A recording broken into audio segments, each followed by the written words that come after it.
Made in Hollywood. Now available on demand. In No Man of God, Elijah Wood explores the complicated relationship between an FBI agent and one of the most notorious serial killers in U.S. history. You think you're smarter than him. You think you're going to be the one that's going to get him to confess. Well, I don't think I'm smarter, sir. I don't think you necessarily have to be smarter. So Bill Hagmaier is an FBI agent and profiler that was involved in the FBI's profiling initiative in its sort of infancy. This is what's going to happen. He will come down. He'll toy with you for a little while. Does your son know what you do? He knows his daddy protects people. When they were ultimately determining that it was a good idea to gather information about serial killers, serial murderers, to get an understanding of how they operate psychologically. He will cat and mouse with you. He will make you think you are getting somewhere. Press record and let's get this party started. Bill elected to sit down with Ted Bundy. It is February 13th, 1986. This is Agent Bill Hagmaier. I'm sitting with Theodore. No, Ted.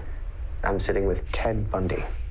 I know that there is a cultural obsession for true crime, and that certainly this story is within a kind of pantheon of true crime. For me, it's like, oh, that sounds scary and awful. Why would I do that?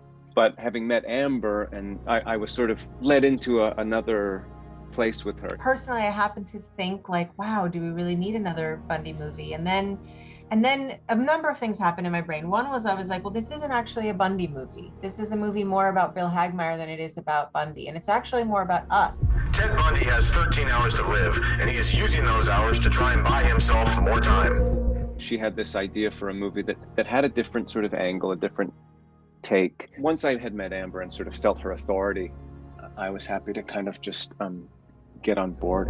He's ready to talk. He said he's ready to confess to everything, but only talk to one person. It's definitely a daunting thing when you know that the person's going to see their depiction of themselves. He sent me these photos that are actual photos from the 70s of the prison and I was just like,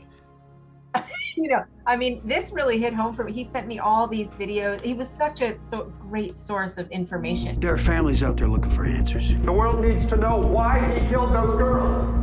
You're some hotshot young upstart, and I'm your next big case. You're going to be the guy who broke me. The main thing I think I was interested in was just, what did it feel like to sit down with him for the first time?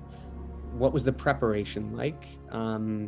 And was there any kind of anxiety walking into that room? Those sorts of things, I think, were along the lines of what I was curious about. There are a lot of myths and misunderstandings about me. What are you going to tell me? Everything. I think it's important to keep levity, however you do that, because you are, after all, trying to replicate life. Certainly, the conversations are what they are, and Bill most certainly brought home a lot of what it transpired between the two of them in those conversations. But Ted did those things, and I think for Luke it was probably a little bit harder. It wasn't as taxing as one would think necessarily, but again, I really do feel like the brunt of that was on Luke's shoulders a little bit. I am a huge fan of him as an actor, but he is just an awesome dude. I'm going to take you somewhere that I've never taken anyone before.